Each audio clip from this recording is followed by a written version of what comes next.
only difference between our birthright and animals and other people is that our ancestors created this whole experience.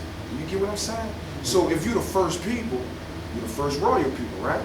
So if you're the first people, you're the first government, right? If you're the first government, why are you not governing this whole planet? So that means you have the right to govern, right? Starting with yourself, right? So you must handle your legal lawful affairs. There's the rights of indigenous people, brother. And it is basically a shout out to pre-existing rights. So brothers that's just coming into the information, also there's a Universal Declaration of Human Rights, is a shout out to basic rights that kind of give you a layman's term of what rights and liberties is. You follow me? Because these people have conditioned us. If you walk, they tell you which way to go. If you spit, they tell you which way to go. As an individual, when you grow up, you be an adult. Your mama don't tell you to clean up your room no more. You already automatically do that, right? So that's the position they have us in. So we need to learn that we are really adults and we own everything, brother. So that's where you start at. You start at the basic, what is a right? What is a liberty? Because a right could be a privilege. A liberty is a birthright. That means the day you came out of your mama's vagina, and I mean no disrespect, the day my mama ejaculated, I had unalienable, inalienable rights. Nobody can take that away from you. The only thing they did was they tricked you that you didn't exist in law, history, and trick you that you have no permission by your own doing, that you need somebody to do something for you. That's the only thing. And what we talking about, we got a birthright. So that means you the authority. You follow me? Nobody needs to tell you to brush your teeth. You know you need to do that. So when we talk about property, land, law, and all that, then you should know that you have a piece of the planet that was passed down from your forefathers. So you got an inheritance, right? You need to check that out and see what that is. So, brother, just repeat the question again. The entitlements to our birthright. Yeah, all right. Entitle. In its usual sense, to entitle is to give a right or title. Right? To entitle is to give a right or title. So, just like Brother Amazight said, if you're looking to be entitled to your birthright, it's going to come from you. It's not going to come from somewhere else. It's going to come from you recognizing the right or title. Because both of them go hand in hand. Like you can't have rights without having a title. So, Ashkenazi who wants rights for what the Nazis did, his title is going to be Jew. And then he gets anything that he wants. Nobody's not going to question anything. They're going to let him do whatever. Because we know that Jews not who they are. That's a title that they're using in order to be entitled to certain rights. It's not birthrights, but it's rights none the same. So, you know, with their title, they got the reparations. They got to say that, you know, we're going to go over there and we're going to kill Palestinians and take over their stuff and call it Israel. Just based on that title, they're able to do that, right? And then if we look at it on the flip side, people who have the title black keep getting shot up. And nobody's not realizing that that's why they're getting shot up. Everybody's looking at the other guy who has the title white or officer or whatever that entitles them to be able to shoot people who don't have a title. So our thing is to get us to recognize our stuff, right? So that we can so that we can take our place. And again, using Amazight, that when on history where he's at, the response that people give to him when he's just walking around, let's us know that they respect his title. They respect his entitlement. when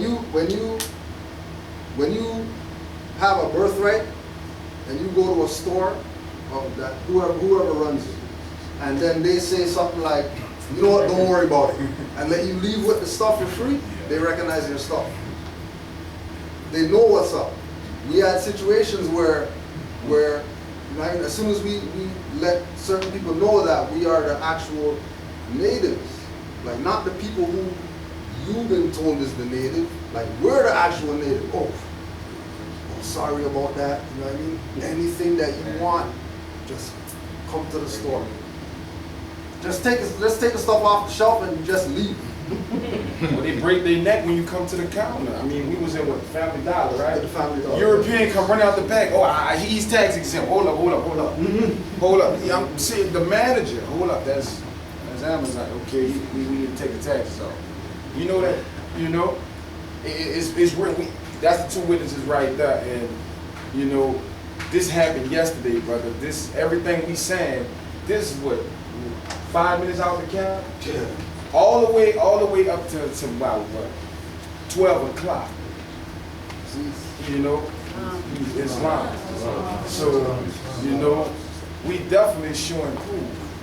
You know, so he gonna go into it again, brother. But I'm just here to back up and show you facts. We have receipts. This is not a game at all, and I don't play with this at all. So you know, it's very serious, brothers and sisters. Just to that note, because my biggest thing is sales tax, so I'm always standing on it everywhere I go. I don't care how small the amount is. And I got a trunk full of receipts. But the biggest thing with that is just consistency. And just using it and doing it. And with doing taxes and standing on my birthright with that, I've been able to open up my mind in certain ways for other arguments. Because in having conversations with people, you have to explain certain things. Because sometimes they just really want to know what's going on. It's not like they're really trying to fight with you or whatever. They're just trying to do their job. But if you are persistent and consistent with, you know, just one thing, you'll start to see how the argument can be applied in various ways. And it'll, like I said, it'll broaden your horizons and your ideas as far as, all right, what does this birthright really mean? You know what I mean? What does it mean to really honor the birthright? What does it mean that they have to honor it?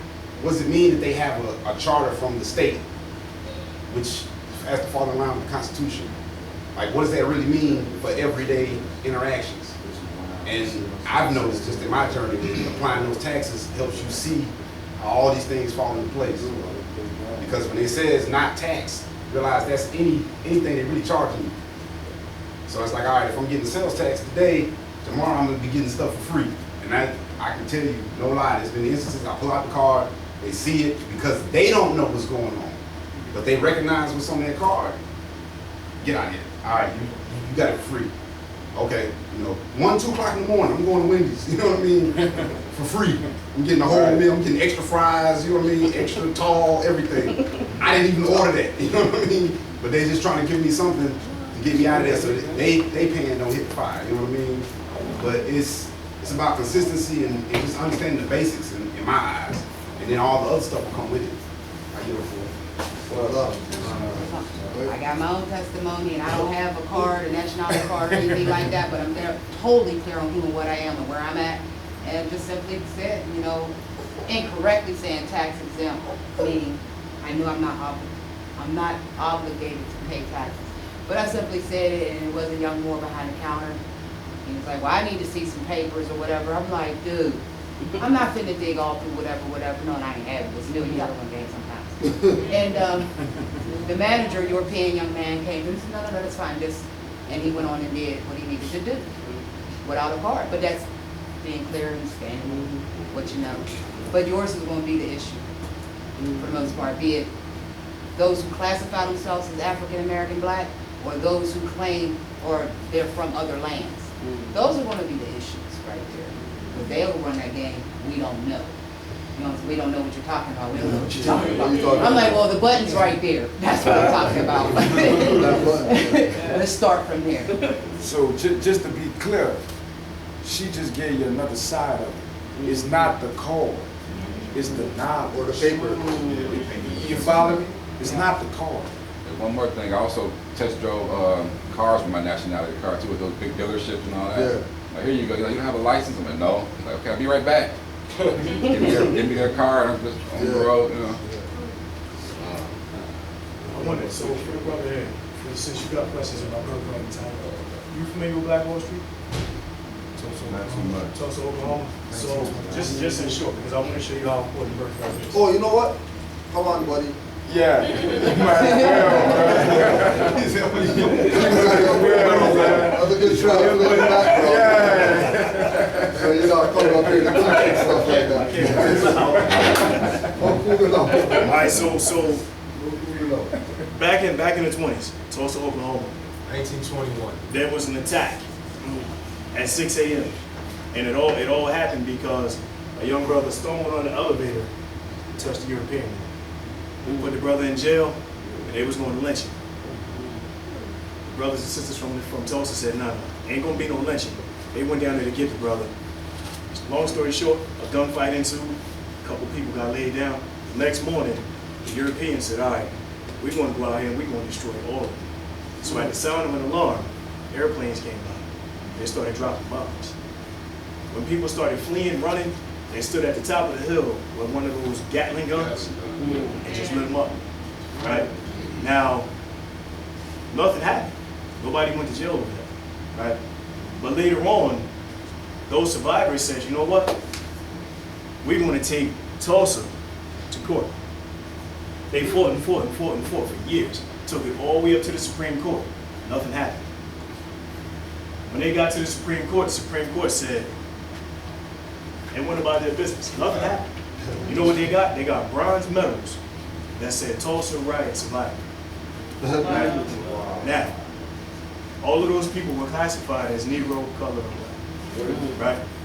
Now, how many people know what happened to the Japanese after December 7, 1945? They got ushered into concentration camps. They put them in concentration camps, Because right? they thought that there would be a problem because of the war that was going on. So they. Now, who did I say? Japanese. Japanese. Status, nationality, right? Japanese. Right? Does anybody know what happened after that? They got They got compensated when they went to the International Criminal Court and brought them up on charges of murder and genocide, human trafficking, the whole nine. Each one of those Japanese people who survived or their descendants got 20,000 notes in peace. Now, if that doesn't clarify how important status is or how important nationality is, we got our people missing there crying for reparations for how long? Oh man, they had us enslaved. Yeah, okay, cool. But you're still crying about you black and you Negro and you color. When you go to the United Nations, when you go to the International Criminal Court, they ain't trying to help. You can forget your black argument. It's over. Brother, can you touch on how the Chinese is categorized as black now too? What do you mean how they categorize? Oh, The yeah. Chinese are categorized as black. Yeah. Yeah. I didn't know they were. Africa. Yeah, so they go to the, They call black. Oh, but I didn't know they were. so for, just to touch on that, so when oh yeah. So I got carried away. I'm sorry, I didn't want to say that. No, it's all good, it's all good. Excuse me. I read this story about Tulsa, Oklahoma, 1921, right? This is where the Gap Band got their name from, Green Arch and Pond. Right. This was considered a prominent area that it was agreed upon by the oilsmen that they give certain blacks a community or a certain section, and they more or less do their business or whatever.